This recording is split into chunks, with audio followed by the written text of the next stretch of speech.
제1장 산책하는 게 가능하지 않은 날이었다. 아침에는 잎이 다 떨어진 관목숲을 1시간쯤 걸었지만 저녁 식사 후에는 관로 속에 손님이 없는 날이면 리더 부인은 일찌감치 식사했다. 이렇게 되어 있네요. 저녁 식사 후에는 매서운 겨울바람이 아주 칙칙한 구름과 세찬 비를 몰고 왔기 때문에 더 이상의 야외 운동이 가당치 않았다. 내게는 다행스러운 일이었다. 오랫동안 산책하는 것을 원래 좋아하지 않았고 특히 쌀쌀한 오후에 산책하는 것은 더 싫었다. 으스스한 황혼역에 손가락과 발가락이 얼어붙은 채 유모 베시의 잔소리를 듣고 있자면 마음이 한없이 우울해졌다. 게다가 일라이즈와 존과 조지아나 리드에 비해 내 몸이 얼마나 형편없는지를 의식하며 집으로 돌아오는 길에는 항상 초라한 기분에 빠지곤 했다. 일라이즈와 존과 조지아나는 지금 응접실에서 자기 엄마를 둘러싸고 모여있다. 사랑스러운 관로 속에 한동안은 싸우거나 울지 않는 사랑스러운 아이들에게 애워싸여 난로가 소파에 기대 누운 리드 부인은 더할 나위 없이 행복해 보였다. 나는 그 무리에 끼를 수 없다. 리드 부인은 이렇게 말했었다. 유감이지만 나는 너를 멀리해야 할 것 같다. 좀 더 싹싹하고 순한 성질과 쾌활한 태도를 지니도록 해라. 너가 좀 더 발랄하고 솔직하고 그러니까 좀 더 자연스러운 태도를 익히기 위해 진지하게 애쓰고 있다는 말을 베시에게 전해 듣거나 내가 직접 보기 전까지는 진정으로 만족스럽고 행복한 아이들만이 누리는 특권을 너에게 줄 수 없구나. 베시가 뭐라고 했는데요? 내가 물었다. 제인, 나는 터집 잡거나 캐묻는 아이를 좋아하지 않아. 더구나 아이가 그런 식으로 어른 말을 가로채면 안 되는 거다. 아무데나 가서 조용히 앉아있어 기분 좋게 말할 수 있을 때까지 말이야. 나는 응접실에 연결되어 있는 작은 거실로 들어갔다. 거기에는 책장이 있었다. 나는 곧 그림이 많은 책 한 권을 골랐다. 그리고는 창 밑에 있는 의자로 가서 터키인처럼 발을 모아 책상 다리를 하고 앉았다. 빨간 모지 커튼을 바싹 잡아당기자 완벽한 이중 은신처가 만들어졌다. 오른쪽으로는 주홍색 커튼 주름이 시야를 가려주었고 왼쪽으로는 깨끗한 창유리들이 나를 보호했다. 하지만 내게서 쓸쓸한 11월의 날씨를 차단한 것은 아니다. 나는 책장을 넘기며 가끔씩 그 겨울 오후의 풍경을 내다보았다.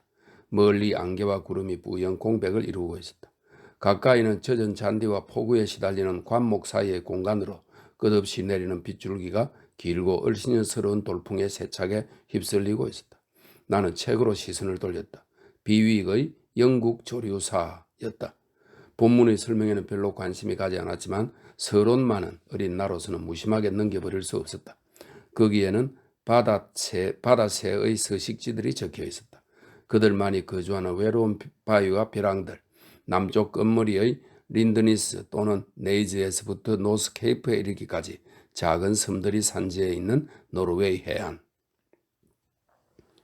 거대하게 소용돌이 치는 북해가 세상 북쪽의 벌거숭이 슬픈 섬들에 파도치고 대서양의 큰 물결이 폭풍을 치는 헤브리디스 제도에 쏟아진다.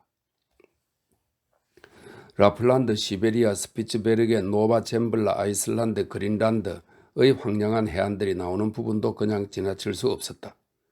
그곳에는 북극권의 광활한 불판과 삭막하게 버려진 지역들이 펼쳐져 있다. 수백 년의 겨울이 알프스 산처럼 높이 쌓아올려 눈과 얼음의 저장지로 만들어버린 단단한 얼음 불판들이 극지를 에워싸며 혹한의 몇 배나 되는 혹독함을 집중시킨다. 나는 나 나름대로 이 죽음의 백색 영토를 상상했다. 어린아이의 머리에서 어렴풋이 떠도는 알듯 모를 듯한 개념처럼 그것은 흐릿하면서도 묘하게 인상적이었다. 이 서론 페이지의 단어들은 이어지는 사파와 연결되어 파도와 눈보라치는 바다에 홀로 서 있는 바다와 쓸쓸한 바닷가에 좌초된 부수진 보트와 막 침몰하고 있는 난파선을 구름 사이로 바라보고 있는 차갑고 섬뜩한 달의 의미를 부여했다. 황혼 무렵임을 알려주는 갓뜨오른 초승달, 무너진 담장에 둘러싸인 낮은 지평선, 비문에 새겨진 묘석과 문과 두 그루의 나무가 있는 그 적막하고 고독한 묘지 그림을 보고 내가 어떤 감성에 빠졌는지는 모르겠다. 바람 없는 바다에 오도 가도 못하고 멈추어선 두 척의 배들. 나는 바다의 유령들이라고 믿었다. 뒤에서 도독의 진보다리를 내리누르는 악마 그림은 얼른 넘겨버렸다. 엄청나게 무서웠다. 멀리 떨어진 바위에 올라앉아 교수대 주변의 냉담한 군중을 살피고 있는 뿔 달린 검은 괴물도 마찬가지였다. 각각의 그림은 하나의 이야기를 들려주고 있었다. 아직은 이해력이 미숙하고 감정이 불완전한 나로서는 이해되지 않을 때도 많았지만 그래도 굉장히 흥미로웠다. 가끔 기분이 좋은 겨울밤이면 배씨는 육아실 난로가에 다리미판을 가져와 우리를 옆에 앉히고 리더 부인의 레이스와 잠잘 때 쓰는 모자 테두리에 주름을 잡으면서 옛날 이야기와 그보다 오래된 민담 아니면 나중에 알게 된 것이지만 파멜라, 모랜드, 백작, 헨리에서 따온 모험과 사랑 이야기를 들려주었는데 그때 우리를 사로잡았던 그 이야기들만큼이나 흥미로웠다. 비위의 책을 무렵에 올려놓고 나는 행복했다. 그랬다. 적어도 나름대로는 행복했다. 누가 나를 방해할까봐 두려울 뿐이었고 회방꾼은 너무나 빨리 찾아왔다. 작은 그 실문이 열렸다. 우악 이 궁상아. 존 리드가 소리쳤다. 그러고는 잠잠해졌다. 방에 아무도 없다는 것을 알아차린 모양이었다. 이 계집애가 어디 갔지? 그의 목소리가 이어졌다. 일라이저 조지아나 제인이 여기 없어 비 오는데 뛰쳐나갔다고 엄마한테 말해. 고약한 년. 커튼 치기를 잘했어. 나는 이렇게 생각하며 나의 은신처가 들키지 않기를 간절히 바랐다.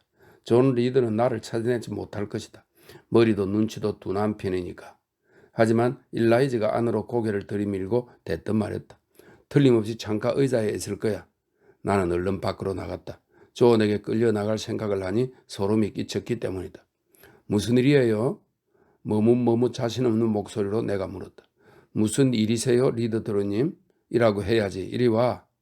그가 안락 의자에 앉더니 자기 앞으로 와서 쓰라고 나에게 손짓했다. 존 리드는 14살 학생이었다. 내가 겨우 10살이니까 나보다 4살이 많다. 나이에 비해 키가 크고 뚱뚱하고 피부색은 환자처럼 거무죽죽하고 넓적한 얼굴에 이목구비는 큼직하고 팔다리는 굵고 손발은 커다랬다. 글빛하면 성질을 냈고 식탁에서 아귀처럼 먹어대는 습관이 있었다. 눈은 흐릿하고 침침했으며 뺨은 쭉 늘어져 있었다. 원래는 학교에 있어야 할 시기였지만 그의 엄마가 건강이 약해졌다는 이유로 그를 집에 데려온 지 한두 달쯤 되었다. 교장인 마일스 씨는 그가 집에서 보내온 케이크와 사탕과자를 덜 먹으면 훨씬 건강해질 거라고 단언했지만 리드 부인은 그 의견이 귀에 거슬렸던지 존의 누르스름한 혈색이 지나친 공부와 집에 대한 향수 때문일 거라며 좀 더 고상한 이유를 갖다 붙였다. 존은 어머니와 누이들에게도 별 애정이 없었고 나에게는 반감을 갖고 있었다.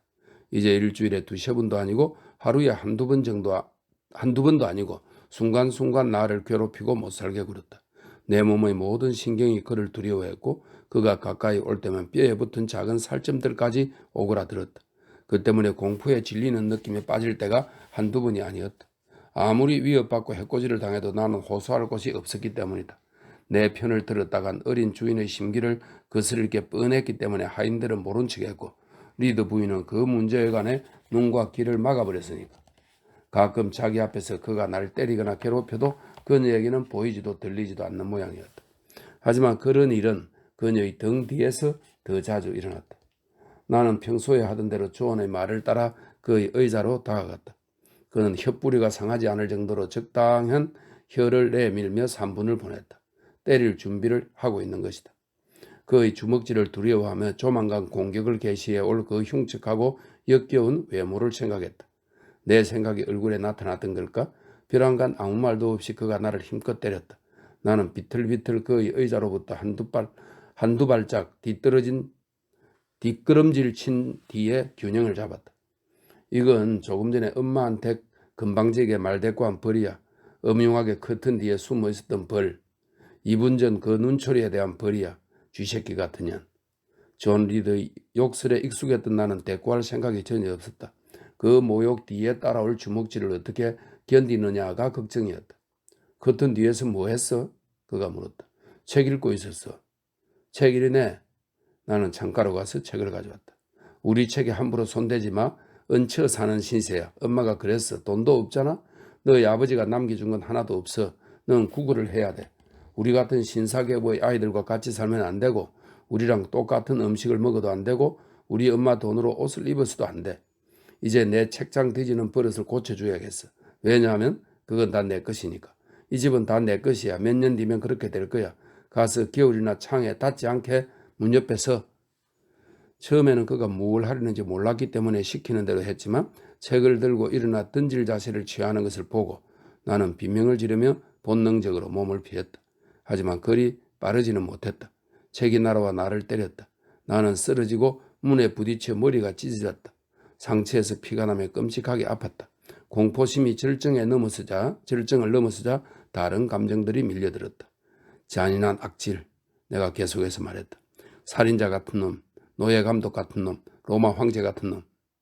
골드 스미스의 로마사를 읽으면서 나는 이미 네로나 갈리굴라 황제가 어떤 인물인지 나름대로 판단을 내렸었다. 그리고 이렇게 크게 말을 한 건 엄두도 못 내고 속으로만 존과 그들을 비교했었다. 뭐라고? 하고 그가 소리쳤다. 나한테 그런 말을 해? 너희도 들었지 일라이저 조지아나? 내가 엄마한테 이러지 않을 줄 알아? 하지만 그보다 먼저 그가 나한테 돌진해 왔다. 그가 내 머리채와 어깨를 움켜쥐는 게 느껴졌다. 나도 필사적으로 대응했다. 나는 정말 그에게서 폭군을 보았다. 살인자를 보았다. 내 머리에서 목으로 한두 방울의 피가 흘렀고 얼얼한 통증이 느껴졌다. 이런 감각들이 두려움을 압도하자 나는 미친 듯이 그의 공격을 막아냈다. 내 손으로 무슨 짓을 했는지는 잘 모르겠지만 그가 인연이 하면서 큰 소리로 고함을 쳤다. 그의 지원군은 가까이에 있었다. 일라이저와 조지아나가 리더 부인을 부르러 위층으로 달려갔다. 금세 리더 부인이 현장에 도착했고 베시와 하녀 에버트가 뒤를 따랐다. 그들이 우리를 갈라놓았다. 그들의 말소리가 들렸다. 세상에 존 도르님에게 덤벼들다니 이 무슨 포악한 짓이야. 보다 이런 광란은 처음 봐. 디어 리더 부인이 덧붙였다. 붉은 방으로 데려가서 거기 가둬. 곧바로 네 개의 손이 나를 덮치더니 위층으로 끌고 갔다. 이 참 시작부터 특이한 내용이네요. 1장이 끝났습니다. 제2장. 끌려가는 내내 저항한 건 그때가 처음이었다. 전부터 나를 별로 좋게 보지 않았던 베시와 에보트는 이 일로 자기들이 생각이 옳았음을 더욱 확신하게 되었을 것이다. 사실 나는 제정신이 아니었다. 아니면 프랑스인들의 표현대로 정신이 나가 있었거나 한순간의 항명으로 낯선 형벌을 받게 되었다는 것을 알게 되자 여느 반항적인 노예처럼 필사적인 심정이 되었다. 갈 때까지 가보자 싶었다. 에보트, 이 아이 팔을 잡아요. 미친 고양이 같아요. 망측해라. 이게 무슨 꼴이야? 리더 부인의 하녀가 소리쳤다. 애의 양, 은인의 아드님이신 도련님에게 손찌검을 하더니 이 무슨 놀라 자빠질 짓이죠? 어린 주인님한테 감히. 주인님이라니. 그 애가 어떻게 내 주인이야? 내가 하인이라 말이야? 아니요. 하인보다 못하죠. 아무 하는 일 없이 먹고 살잖아요. 자, 앉아서 잘못을 생각해 봐요. 이미 그들은 리더 부인이 지시한 방으로 나를 데려와 의자에 눌러 앉히고 있었다. 내가 용수철처럼 빨딱 일어서자 두 사람의 손이 얼른 나를 붙잡았다. 베시가 말했다. 가만히 앉아있지 않으면 묶을 거예요. 에보트, 양말 데님을 빌려줘. 내 것은 금방 끊어지고 말 거야. 에보트가 튼튼한 다리에서 필요한 끈을 풀어내리고 돌아섰다. 나를 묶으려는 준비와 거기에 더해질 굴욕을 생각하니 흥분이 조금 가라앉았다. 거기 풀지 마요. 안 움직일게. 나는 얼른 두 손으로 내 몸을 의자에 꽉 붙이며 소리쳤다. 말을 잘 들어야죠. 내가 정말 진정돼 가고 있다는 것을 확인하자 베시는 이렇게 말하며 나에게서 손을 풀었다. 그 뒤에 베시와 에보트는 팔짱을 끼고 서서 내가 정말 제정신인지 확인하려는 듯 험악하고 의심스러운 표정으로 내 얼굴을 쳐다보았다. 전에는 한 번도 이런 적이 없었는데 마침내 베시가 하녀 쪽으로 돌아서며 말했다. 하지만 저런 성질은 항상 숨어 있었어요. 이 아이에 대해서는 전에도 여러 번 마님께 말씀드렸고 마님도 수긍하셨어요. 조그만 게 아주 앙큼해요. 저 나이에 이렇게 숨기는 게 많다니. 하녀의 대답이었다. 베시는 대답하지 않았지만 얼마 뒤에 나에게 말했다. 리더 부인에게 신세지고 있다는 걸 잊으면 안 돼요. 아가씨, 마님이 키워주시잖아요. 그분이 싫다고 하면 굽이 눈에 갈 수밖에 없는 거예요. 할 말이 없었다. 처음 듣는 말도 아니었다. 기억이 닿는 어릴 적부터 이와 비슷한 소리를 들어왔다. 내가 더부살이 신세라는 사실을 잊지 말라는 이 말은 확실하게 이해되지 않으면서도 아주 아프고 쓰라리게 내 귀를 때렸다. 에보트가 끼어들었다.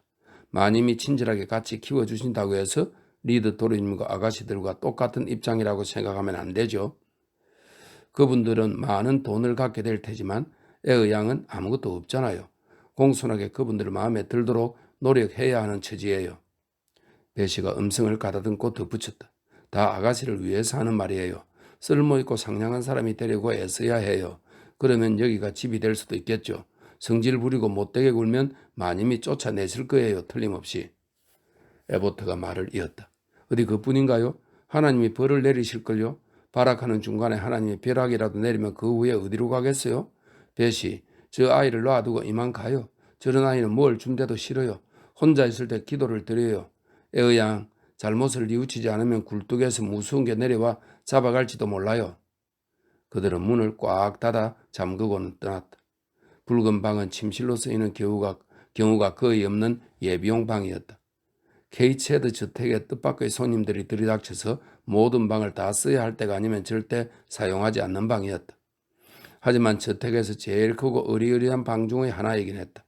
거대한 마호가니 기둥이 솟아있고 짙은 붉은색 다마스크 천 커튼이 드리워진 침대가 방 한복판에 하나님의 장막처럼 놓여있었다. 항상 블라인드를 내려두는 커다란 창문 2개도 비슷한 커튼 주름과 꽃줄 장식으로 반쯤 가려져 있었다. 양탄자는 붉은색이었다. 침대 발치에 있는 탁자는 진홍색 천으로 덮여 있었다. 벽은 분홍빛이 도는 연한 황갈색이었다. 옷장 경대 의자들은 어두운 광택이 나는 오래된 마호가니로 되어 있었다. 주위에 이런 진한 색조 가운데 눈처럼 하얀 마루새우 무명 침대부로 덮인 차곡차곡 쌓여있는 매트리스와 베개들이 하얗게 번쩍거렸다. 침대 머리맡에 순백색으로 쿠션을 댄 넓은 안락의자도 두드러지게 눈에 띄었다. 앞쪽에 발 받침까지 갖춘 이 안락의자가 내게는 창백한 권자 같아 보였다. 불을 피우지 않아 싸늘했고 육아실과 부엌에서 떨어져 있어 조용했다. 또 드나드는 사람이 없어 엄숙했다. 토요일마다 하녀가 들어와 일주일 동안 내려앉은 먼지를 거울과 가구에서 닦아냈다. 리더 부인은 옷장 안에 있는 비밀 서랍의 내용물을 점검하기 위해서만 아주 가끔 발을 들였는데 그 비밀 서랍에는 갖가지 양피지 서류와 그녀의 보석 상자, 죽은 남편의 초상화가 보관되어 있었다. 죽은 남편, 이 마지막 단어의 침실의 비밀이 이렇게 커다란 방이 너무나 쓸쓸하게 유지되는 마력이 담겨있다. 리드 씨는 9년 전에 세상을 떠났다. 이 방에서 마지막 숨을 들이쉬었고 이곳에 안치되었다. 장의사 사람들이 그의 관을 여기서 내갔다. 그날 이후로 황량하고 신성한 공간이 된 이 방은 사람들이 밖길로부터 멀어졌다. 배시와 매정한 에보트가 나를 꼼짝 못하게 앉혀둔 자리는 대리석 벽난로 근처의 나지막하고 긴 의자였다.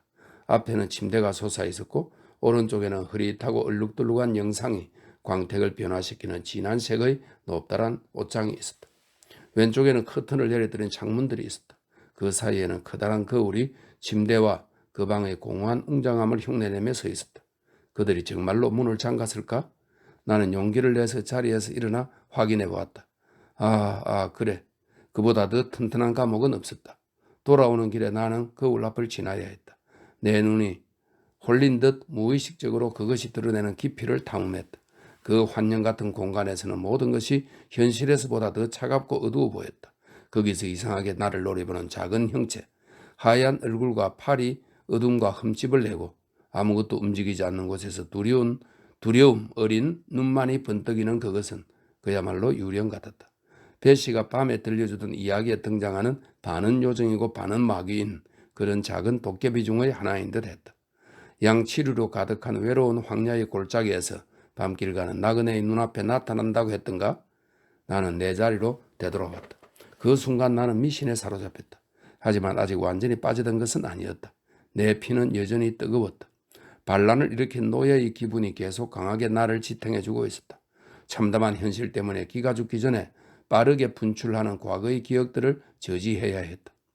존 리더의 포악한 횡포, 그 여동생들의 그만한 무관심, 그 어머니의 반감, 전체 하인들의 편애가 탁한 우물 속의 검은 침전물처럼 나의 어지러운 마음에 뒤엉켰다. 어째서 나는 항상 고통받고 위협당하고 혼이 나고 언제나 벌을 받는 것일까? 어째서 나는 다른 이들의 마음에 들 수 없는 것일까? 그들의 눈에 들어보려고 노력해도 왜 아무런 소용이 없는 걸까? 고집세고 이기적인 일라이제는 존중을 받았다. 버릇 없고 표독스럽고 남의 혐잡기 좋아하고 금방지게 구는 조지아나는 모두에게 귀여움을 받았다. 그녀의 아름다움, 발그스레한 볼과 곱슬곱슬한 금발은 모든 이에게 기쁨을 주는 듯 했고 그녀의 잘못을 모두 보상해 주는 듯 했다. 비둘기의 목을 비틀고 공작의 새끼들을 죽이고 양떼 사이에 개들을 풀어놓고 온실에서 포도송이를 따고 온실에서 제일 귀한 꽃봉오리를 꺾어도 조언은 처벌은커녕 아무런 제지도 받지 않았다. 그는 자기 어머니를 할망구라고 불렀다. 때로는 자기 주제도 모르고 피부가 끔땀해 어머니를 비웃었다. 노골적으로 그녀의 소망을 무시하고 그녀의 비단옷을 찢거나 망가뜨리는 일도 다반사했다. 그래도 그는 그녀의 유일한 귀염둥이였다. 나는 잘못을 저지를 엄두도 못 냈다. 의무를 다하려고 아무리 애써도 나는 아침부터 낮까지, 낮부터 저녁까지 버릇없고 성가시고 부르퉁하다고 음흉하다고 욕을 먹었다. 아까 얻어맞고 넘어지면서 생긴 상처에서 피가 흐르고 머리가 계속 지끈거렸다. 이유 없이 나를 때린 조언은 아무도 나무라지 않았고 더 이상 부당하게 맞지 않으려고 대항한 나에게만 비난이 쏟아졌다. 불공평해, 불공평해. 괴로운 자극으로 인해 잠시 힘을 얻은 나의 이성이 말했다. 흥분 상태가 결단 역시 참을 수 없는 억압으로부터 벗어날 수 있는 묘한 편법을 부추겼다. 이 집에서 도망치거나 그게 안 되면 음식이나 물 한 방울 입에 대지 말고 죽어버리라고. 그 쓸쓸한 오후에 나의 영혼이 얼마나 놀랐던가. 나의 머리가 어떠한 경랑에 휩싸이고 나의 가슴이 어떠한 폭동을 일으켰던가. 하지만 그 정신적 투쟁은 너무도 어둡고 캄캄한 무지 속에서 행해졌다. 나는 끝없이 이어지는 내면의 질문에 대답할 수 없었다. 나는 왜 이렇게 고통받아야 하는가? 몇 년의 세월이 지났는지를 말하지 않겠지만 한참이 지난 지금은 그 이유를 확실히 알고 있다. 나는 게이츠헤드 저택에서 하나의 외딴 섬이었다. 그곳의 누구와도 같지 않았다. 리더 부인이나 그 자식들이나 그녀가 선택한 하인들 누구와도 들어맞는 점이 없었다. 그들이 나를 사랑하지 않았으므로 나 역시 그들을 전혀 사랑하지 않았다. 그들은 자기들과 맞지 않는 사람을 사랑으로 대할 의무가 없었다. 나는 성질이나 능력이나 기호면에서 그들과 반대되는 이질적인 존재였다. 그들의 이익에 도움이 되지도 않고 즐거움을 더해주지도 못하는 쓸모없는 존재였다. 그들의 심판을 경멸하고 그들의 취급에 붕괴하는 병균을 품고 있는 해로운 존재였다. 내가 명랑하고 밝고 경솔하고 깐깐하고 예쁘고 까불거리는 아이였다면 내가 아무리 의지할 데 없는 고아에 얹혀 사는 신세라 해도 리더 부인은 좀 더 자기 만족을 느끼며 나를 참아주었을 것이다. 그녀의 아이들도 조금쯤 동정을 베풀며 친절하게 대해주었을 것이다. 하인들도 나를 육아실의 희생양으로 삼으려고만 하지는 않았을 것이다. 붉은 방에서 빛이 사라지기 시작했다. 4시가 지나 흐려진 오후는 적막한 황혼으로 저물어갔다. 여전히 줄기차게 계단 창을 때리는 빗소리와 저택 뒤쪽의 작은 숲에서 아우성치는 바람소리가 들렸다. 내 몸은 차츰 돌처럼 차가워졌고 나의 용기도 사라졌다. 나에게 늘 따라붙는 수치심, 자기회의, 절망적인 우울함이 꺼져가는 분노의 죄에 찬물을 끼얹었다. 다들 나더러 못된 아이라고 했고 어쩌면 그 말이 맞을지도 모른다. 굶어 죽으려고 하다니 내가 무슨 생각을 한 것인가? 그런 생각은 분명 죄악이었다. 게다가 내가 죽을 수나 있을까? 아니면 게이츠헤드 교회 성단소 아래의 지하 묘지가 매혹적인 곳이라도 된다는 건가? 그런 묘지에 리드 외삼촌이 묻혀 있다는 말을 들은 적이 있다. 생각이 외삼촌에게로까지 이어지자 나는 점점 두려운 생각에 빠져들었다. 기억은 잘 안 나지만 그분이 나의 외삼촌, 즉 엄마의 오빠이고 어렸을 때 고아가 된 나를 자기 집으로 데려왔고 숨을 거두는 마지막 순간까지도 리더 부인에게 나를 자식처럼 키우고 건사하겠다는 약속을 받아냈다는 건 알고 있다. 리더 부인은 아마 자신이 약속을 지켰다고 생각할 것이다. 그녀의 천성이 허용하는 한에서는 약속을 지켰다고 할 수도 있다. 하지만 자기 집안 사람도 아니고 남편이 죽은 뒤에 어떤 끈으로도 연결되지 않은 친입자를 그녀가 어떻게 진심으로 좋아할 수 있겠는가? 사랑할 수 없는 이상한 아이에게 부모 노릇을 해주기로 한 서약에 묶여버린 자신의 처지와 영 마음에 안 드는 이방인이 자기 집에 버티고 있는 모습을 보는 것이 지긋지긋할 게 틀림없었다. 괴상한 생각이 밀려들었다. 리드 외삼촌이 살아계셨다면 나에게 친절하게 대해주었을 거라는 점은 전혀 의심하지 않았다. 하얀 침대와 빛을 잃은 벽들을 바라보며 또 가끔씩 희미하게 빛나는 거울 쪽으로 홀린 듯이 시선을 돌리며 앉아있자니 죽은 사람들에 대해 들었던 이야기가 떠오르기 시작했다. 마지막 소망이 이루어지지 않으면 무덤에서도 잠을 이루지 못하고 다시 땅으로 나와 거짓 맹세한 자를 벌하고 학대받는 이들의 원수를 갚아준다는데, 누이의 자식이 당하는 고통에 원통함을 느낀 리드 외삼촌의 영혼이 교회 지하 묘지에서든 망자가 사는 미지의 세계에서든 그 주거지를 떠나 이 방 내 앞에 나타날 것만 같았다. 내가 드러내는 격한 슬픔의 표시가 나를 위로하려는 초자연적인 목소리를 깨우거나 묘한 연민으로 나를 굽어보는 후광어린 얼굴을 어둠 속으로 불러낼까봐 겁이 나서 나는 눈물을 닦고 울음을 참았다. 이론적으로는 위로가 되겠지만 현실로 나타난다면 정말 끔찍할 것 같았다. 있는 힘을 다해서 그런 생각을 억누르려고 애썼다. 굳건해지려고 노력했다. 눈에서 머리카락을 털어내며 고개를 들어 어두운 방을 담대하게 둘러보았다. 그 순간 벽에 한 줄기 빛이 번득였다. 블라인드 틈으로 스며오는 달빛일까? 아니, 달빛은 움직이지 않는다. 하지만 그건 움직였다. 내가 보고 있는 동안에도 그 빛은 천장으로 올라와 내 머리 위에서 흔들거렸다. 지금이라면 그 빛이 필시 잔디를 건너가는 사람의 손에 들린 초롱불빛일 거라는 걸 얼마든지 짐작할 수 있겠지만 그때 내 마음은 공포를 느낄 준비가 되어 있었고 나의 신경들은 예민하게 떨리고 있었다. 나는 빠르게 날아가는 그 빛이 또 다른 세계에서 다가오는 망령의 전조라고 생각했다. 가슴이 심하게 쿵쾅거리고 머리에 열이 올랐다. 날개지 같은 소리가 내 귀를 채웠다. 무언가가 나에게 다가오는 듯 했다. 가슴이 답답해지고 숨이 막혔다. 인내심이 무너져 내렸다. 나는 문으로 달려가 있는 힘을 다해 자물쇠를 흔들었다. 바깥 복도에서 발자국들이 달려왔다. 열쇠가 돌아가고 베시와 에보트가 들어왔다. 에어양 어디 아파요? 베시가 말했다. 왜 이리 시끄러워요? 머리가 쪼개질 것 같잖아. 에보트가 소리쳤다. 나가게 해줘. 육아실로 데려가죠. 내가 외쳤다. 왜 그러는데요? 다쳤어요? 뭐라도 봤어요? 다시 베시가 다그쳤다. 아, 어떤 빛을 봤어. 유령이 오는 것 같았어. 나는 베시의 손을 잡고 있었고 그녀는 뿌리치지 않았다. 일부러 비명을 지른 거예요. 에보트가 넘들이가 난다는 듯이 말하고는 덧붙였다. 세상에 그 비명소리라니. 크게 아픈 데라도 있다면 참아주겠지만 이 아이는 우리를 불러들이려고 했던 거라고요. 그 버릇없는 술수에 대해서는 익히 알고 있지. 무슨 소란이야? 또 다른 목소리가 음하게 다그쳤다. 리드 부인이 모자 주름을 풀럭이며 가운을 요란하게 바스락거리며 다가왔다. 에보트, 베시, 내가 직접 데리고 나올 때까지 제인 A를 붉은 방에 가둬놓으라고 지시했을 텐데 제인 양이 너무 크게 소리를 질렀어요. 많이. 베시가 변명했다. 내버려둬. 그게 다였다. 그리고는 나를 향해 말했다. 얘야, 베시의 손을 놔라. 이런 장기는 통하지 않아. 절대로. 난 교활한 건 질색이야. 특히나 아이들이 그러는 건. 속임수가 통하지 않는다는 걸 너에게 가르쳐 주려는 게 나의 의무야. 1시간 더 여기 있어. 아주 다소곳하고 조용해지면 그때 꺼내주마.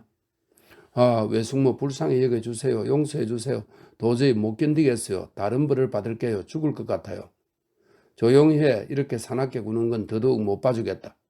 그녀는 그렇게 느꼈으며 틀림없다. 그녀의 눈에 비친 나는 조숙한 여배우였다. 그녀는 진심으로 나를 유해한 격정의 혼합물, 쌍스러운 영혼, 위험한 이중인격자로 바라보았다. 베시와 에보트가 물러나고 이제 나의 고통스러운 광란과 격한 흐느낌에 짜증스러워진 리더 부인은 더 이상 아무 말 않고 나를 불쑥 안으로 밀어넣고는 문을 잠갔다. 멀어지는 그녀의 발소리가 들렸다. 그녀가 떠난 직후 나는 발작을 일으켰던 것 같다. 무의식이 나를 덮쳤다. 제3장.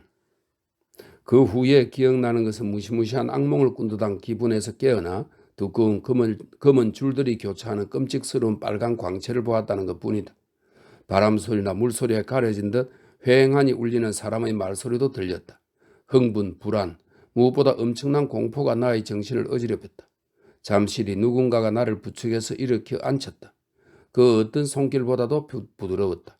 베개인지 팔인지 모를 것에 머리를 기대자 마음이 편안해졌다.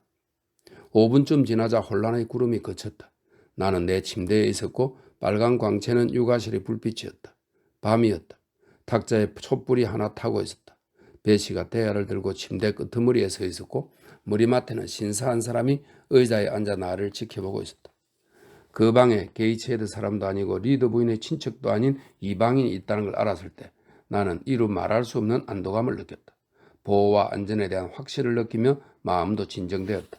베시에게서 고개를 돌려 관로 속에 에보트 같은 여자가 있다는 것보다는 훨씬 나았지만 대해서요. 베시에게 고개를 돌려 그 신사의 얼굴을 찬찬히 살펴보았다.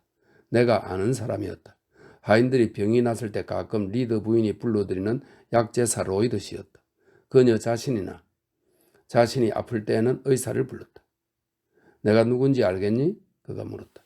나는 그의 이름을 말하며 동시에 그에게 손을 내밀었다. 그가 내 손을 잡고 미소 지으며 말했다. 앞으로 친하게 지내자. 그는 나를 눕히면서 베시에게 밤사이에 내가 불안해하지 않도록 아주 조심해야 한다고 일렀다. 몇 가지를 더 지시하고 다음날 다시 들르겠다며 그는 떠났다. 나는 슬퍼졌다. 그가 내 베개 옆 의자에 앉아있을 때는 친구에게 보호받는 느낌이었는데 그가 문을 닫고 나가자 방 전체가 어두워지고 가슴이 철렁 내려앉았다. 표현할 수 없는 슬픔이 마음을 내리눌렀다. 졸리지 않아요, 아가씨? 베시가 약간 부드러운 어조로 물었다. 나는 아무 대답도 할 수 없었다. 말이 거칠게 나올까봐 두려웠기 때문이다. 자려고 노력해 볼게. 뭐 좀 마실래요? 아니면 뭐라도 먹을 수 있겠어요? 아니, 괜찮아, 베시. 그럼 난 자러 가겠어요. 12시가 넘었어요. 하지만 밤에 필요한 게 있으면 불러요. 왜 이렇게 상냥한 거지? 베시의 태도에 나는 용기를 내어 물어보았다. 베시, 내가 어떻게 된 거야? 병이 났어? 붉은 방에서 하도 울어서 탈이 난 모양이에요. 곧 나을 거예요. 틀림없이. 베시가 옆에 붙어있는 하녀방으로 들어갔다. 그녀의 말소리가 들렸다. 세라, 육아실에서 나랑 같이 자자. 오늘 밤 저 가엾은 아이와 단둘이서는 못 있겠어. 죽을지도 모르잖아. 그렇게까지 발작을 일으키다니 아무래도 이상해. 무언가를 본 게 아닐까 싶어. 마님이 좀 심하셨어. 세라가 그녀와 같이 돌아왔다. 그들은 침대로 가서 30분 정도 속닥거리다가 잠이 들었다. 드문드문 들은 이야기만으로도 나는 대화의 주제를 분명하게 추측할 수 있었다. 온통 하얀 옷을 입은 무언가가 그녀를 지나 사라졌어. 그 뒤에 커다란 검정 개가 있었어. 방문 두드리는 소리가 커다랗게 3번 울리더니 교회 묘지의 무덤 위에 불빛이 보였어. 마침내 둘은 잠이 들었다. 난로불과 촛불이 꺼졌다. 나는 그 긴 밤을 오싹한 기분으로 지새웠다. 눈과 귀와 마음이 모두 두려움으로 오그라들었다. 아이들만이 느낄 수 있는 그런 두려움으로. 이 붉은 방 사건 이후에 나에게 심각하거나 장기적인 육체적 질병이 이어진 것은 아니었다.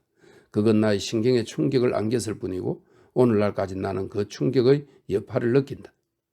그래요, 리더 부인. 당신은 나에게 끔찍한 정신적인 고통을 안겼어요. 하지만 당신을 용서해야겠죠? 당신은 자신이 무슨 짓을 하고 있는지 몰랐으니까. 나의 신금을 갈갈이 찢어놓으면서도 당신의 나의 못된 성질을 뿌리 뽑을 거라고만 생각했을 거예요. 다음날 정오쯤에 나는 자리에서 일어나 옷을 입고 쇼를 걸치고 육아실 벽난로 옆에 앉았다. 기운이 없고 쇠약해진 느낌이었지만 더 견딜 수 없는 것은 형언할 수 없는 비참함이었다. 눈물이 끊임없이 흘러내렸다. 짭짤한 눈물 한 방울을 뺨에서 닦아내면 곧이어 또 한 방울이 주르륵 흘렀다. 하지만 나는 내가 행복한 기분이어야 한다고 생각했다. 리더 집안 사람이 아무도 없었기 때문이다. 그들은 모두 마차를 타고 외출했다. 에보트도 다른 방에서 바느질을 하고 있었고 베시는 여기저기 돌아다니며 장난감을 치우고 서랍을 정리하고 가끔 나에게 전에 없이 다정하게 말을 걸었다. 늘 혼만 나고 아무리 열심히 일해도 고맙다는 말 한마디 듣지 못하는 생활에 익숙한 나에게는 이 상황이 평화로운 천국으로 느껴질 만도 했다. 하지만 너덜너덜해진 나의 신경들은 이제 평온으로도 달랠 수 없고 기쁨을 느낄 수도 없는 상태에 있었다. 베시가 부엌으로 내려가더니 도자기 접시에 파이를 담아 가져왔다. 매꽃과 장미꽃 봉우리의 화환에 둥지를 튼 극락적 그림이 화사하게 그려진 접시였다. 너무나 아름다워 감탄에 감탄을 거듭하며 가까이에서 볼 수 있게 해달라고 간청했다. 지금까지 한 번도 만져보지 못한 귀한 식기가 내 무릎에 놓이고 그 위에 맛있는 빵과 과자를 먹어보라는 진심 어린 말까지 듣게 되었다. 그러나 그것은 부질없는 호의였다. 늘 소망에서나 오래도록 뜸을 들이며 오지 않던 호의들이 그렇듯 그건 너무 늦게 나를 찾아왔다. 나는 그 파이를 먹을 수 없었고 극락조의 깃털과 꽃들의 빛깔은 이상하게 퇴색한 듯 보였다. 나는 접시와 파이를 밀어냈다. 배씨가 책이라도 읽겠느냐고 물었다. 책이라는 말의 순간 기운이 나서 그녀에게 서재에 있는 글리버 여행기를 가져달라고 부탁했다. 내가 몇 번이고 즐겁게 읽었던 책이었다. 나는 그걸 실제 이야기라고 생각했고 동화 내용보다 더 흥미롭게 여겼다. 디기탈리스 잎사귀와 종 모양의 꽃 사이에서 버섯 밑이나 오래된 담벼락의 후미진 곳을 덮고 있는 등굴 광대 수염 아래서 꼬마 요정들을 찾아보아서는 한 번도 찾지 못하고 결국에는 그들이 모두 영국을 떠나 숲이 더 울창하고 인구가 적은 미개지로 가버렸다는 슬픈 결론을 내린 터였다.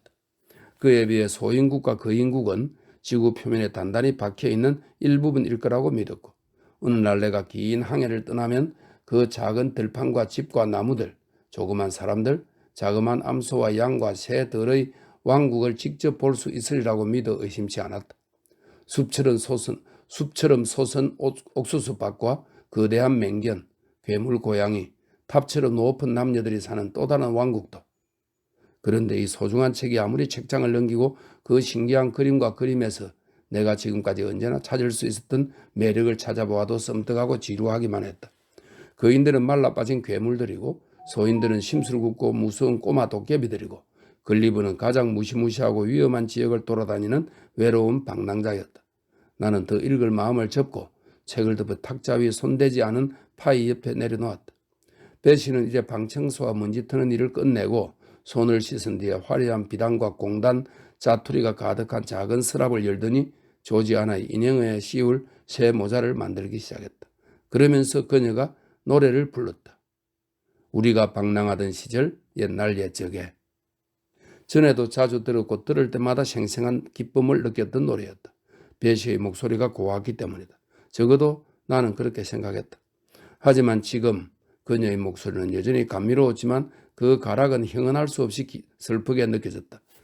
때때로 바느질에 몰두해 있을 때 그녀는 아주 나지막하고 느리게 후렴 부분을 노래하곤 했다. 옛날 옛적에가 세상에서 제일 슬픈 장송곡의 한 구절처럼 흘러나왔다. 그녀가 다른 노래를 부르기 시작했고 이번에는 정말로 구슬픈 노래였다. 노래 가사가 쭉 나옵니다.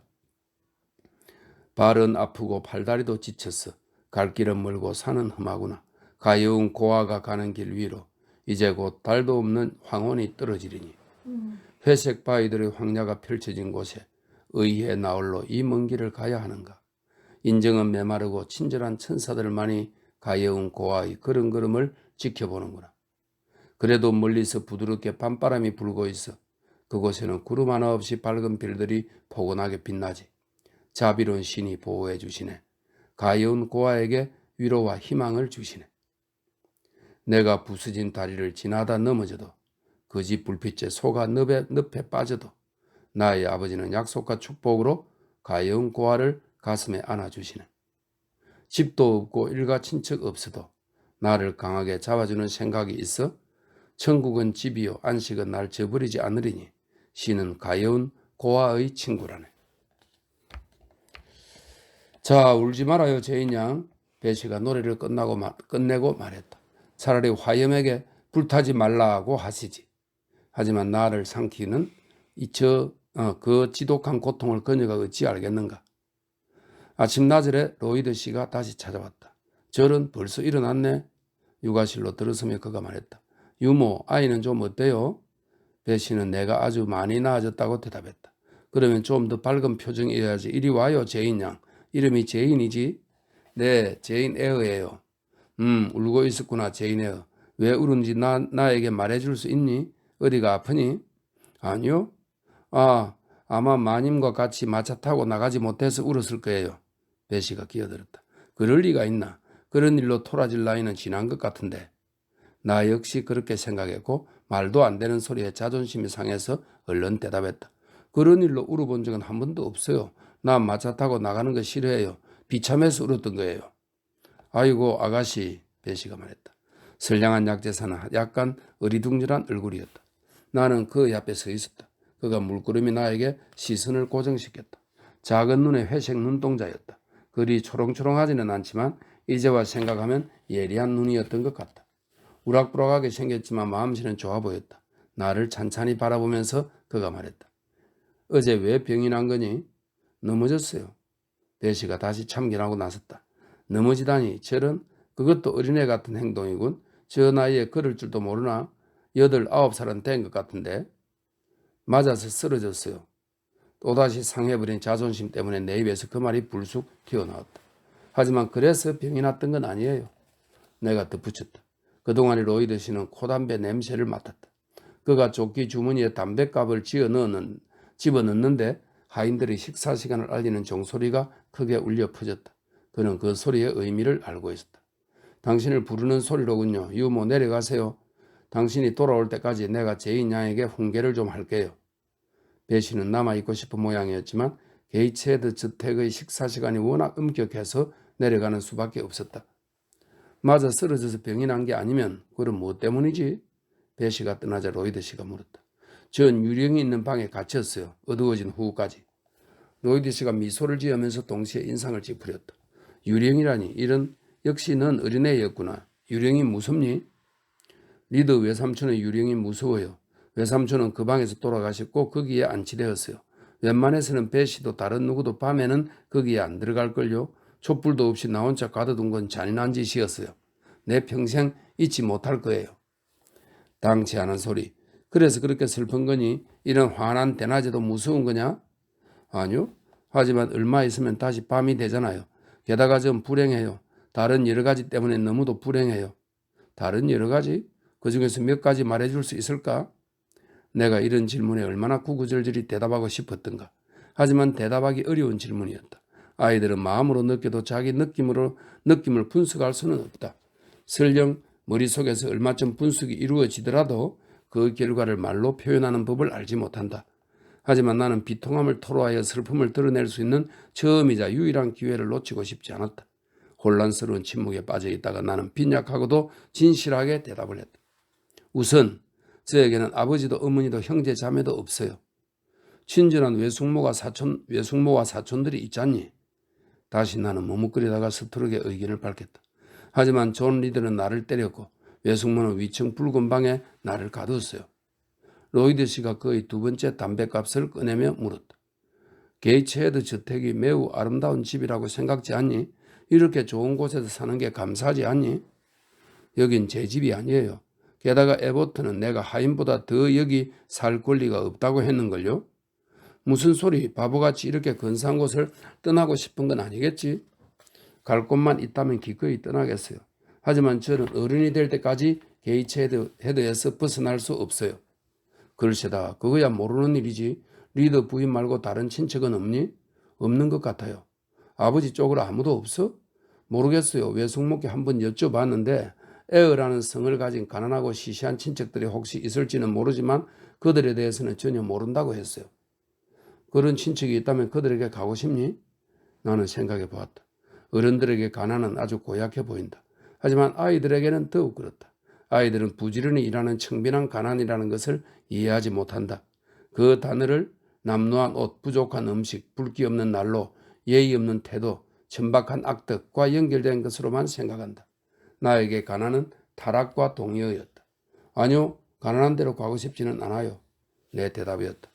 너에게 친절하게 대해주어도? 나는 고개를 저었다. 가난한 사람이 무슨 수로 친절해질 수 있을지 짐작이 되지 않았다. 게다가 그들의 말투를 배우고 그들의 태도를 본뜨고 교육도 받지 못하고 가끔씩 게이츠헤드 마을의 오두막 문 앞에서 자식을 돌보거나 빨래하던 가난한 여자들처럼 자란다는 것은 아니 나는 사회적인 지위를 버리고 자유를 택할 정도로 영웅적이지 않았다. 하지만 너희 친척들이 그렇게 가난하니? 노동자들이야? 전 몰라요. 외숙모는 저에게 만약 친척이 있더라도 거지 같은 처지일 거라고 했어요. 전 구글하고 다니고 싶지 않아요. 학교에 가고 싶니? 다시 나는 생각해 보았다. 학교가 어떤 곳인지는 잘 알지 못했다. 젊은 숙녀들이 척추 교정판을 대고 착고를 차고 앉아 대단히 우아하고 신중하게 행동해야 하는 곳이라는 말을 가끔 배시에게서 듣기는 했다. 존 리드는 학교를 싫어했고 교사를 욕했다. 하지만 존 리드의 취향을 내 취향의 잣대로 삼고 싶지는 않았다. 학교 훈육에 대한 배시의 설명이 갈로 속에 그녀가 게이츠헤드에 오기 전에 일한 곳에서 젊은 숙녀들에게 주워들은 내용들이었다. 배시의 설명이 약간 끔찍하긴 했지만 그 숙녀들이 갖추었다는 교양과 기량은 매력적일 것 같았다. 배시는 그들이 그런 아름다운 풍경화와 꽃 그림, 그들이 부를 수 있는 노래와 연주할 수 있는 곡들, 그들이 짤 수 있는 지갑, 그들이 번역할 수 있는 프랑스 책들에 대해 떠들어댔다. 그 얘기를 들으면 경쟁심까지 느껴질 정도였다. 게다가 학교에 가면 모든 게 변할 것이다. 그것은 긴 여행, 게이체들과의 완전한 결별, 새로운 생활을 의미했다. 학교에는 정말 가고 싶어요. 내 생각에 결론을 그랬다. 그래. 무슨 일이 일어날지는 아무도 모르는 법이지. 로이드 씨가 일어서면서 혼자말로 덧붙였다. 이 아이에게는 환경의 변화가 필요해. 신경이 쇠약해졌어. 마침내 배 씨가 돌아왔다. 그와 동시에 자갈길로 굴러오는 마차 소리가 들렸다. 마님이 돌아오시는 건가요, 유모? 떠나기 전에 잠깐 뵈었으면 하는데. 로이드 씨가 물었다. 배 씨는 거실로 안내하겠다며 그를 데리고 나갔다. 그 뒤에 일어난 일들로 미루어 보아 리드 부인과의 면담에서 로이드 씨는 나를 학교에 보내라고 권고했고 그 권고는 흔쾌하게 받아들여질 게 분명했다. 어느 날 밤에 내가 잠자리에 들고 나서 배 씨와 에보트가 육아실에 앉아 바느질을 하고 있을 때였다. 내가 잠든 줄 알았는지 에보트는 그 얘기를 입에 올리며 이렇게 말했다. 아마 마님은 아주 다행이라고 생각하실 거예요. 항상 사람들을 지켜보면서 몰래 계략을 꾸미는 것 같은 저런 성가시고 막대 먹은 아이를 쫓아버리는 걸 말이에요. 에보트는 나를 어린 가이 포커스 관로 속에 제임스 1세를 암살하려던 화약 음모 사건에 가담했다가 발각되어 처형당했다. 이렇게 설명이 되어 있네요. 가이 포커스 같은 존재로 여기는 모양이었다. 그때 에보트가 베시에게 한 이야기를 통해서 나는 처음으로 내 아버지가 가난한 성직자였고 안 어울리는 짝이라며 말리는 집안의 반대를 무릅쓰고 어머니가 아버지와 결혼했다는 것을 알게 되었다. 어머니의 반응에 화가 난 외할아버지는 돈 한 푼 안 주고 부녀간의 연을 끊어버렸고 결혼한 지 1년 후에 아버지는 교구 목사로서 공업도시의 빈민들을 방문하는 중에 당시 창궐했던 발진티푸스에 걸렸고 어머니도 곧 감염되어 한 달 사이에 두 사람 모두 세상을 떠났다는 것이다. 이 이야기를 듣고 배시가 한숨을 내쉬며 말했다. 제인 양도 가엾은 처지로군요, 에버트. 그래요. 그 애가 사근사근하고 예뻤다면 그런 의지할 데 없는 신세를 누구든 척은하게 여겼겠죠? 하지만 저렇게 보기 싫은 애한테 무슨 정이 생기겠어요? 에버트가 대꾸했다. 많이는 아니죠, 물론. 배시가 동의했다. 어쨌거나 조지아나 양 같은 미인이 그런 처지였다면 훨씬 동정심이 일어났을 거예요. 그래요. 조지아나 양은 너무너무 예쁘죠. 에버트가 열렬하게 소리쳤다. 얼마나 사랑스러운지 파란 눈에 긴 곱슬머리 그 고운 얼굴빛 딱 그림으로 그려놓은 것 같다니까요. 배시 오늘 저녁에는 치즈 토스트를 먹고 싶네요. 나도요. 구운 양파를 곁들여서 자 내려가죠. 그들이 방으로 나갔다. 그러니까 원래 자기 외할아버지는 부자였는데 그렇게 해서 재산 하나도 못 가지게 되고 갑자기 고아가 됐네요.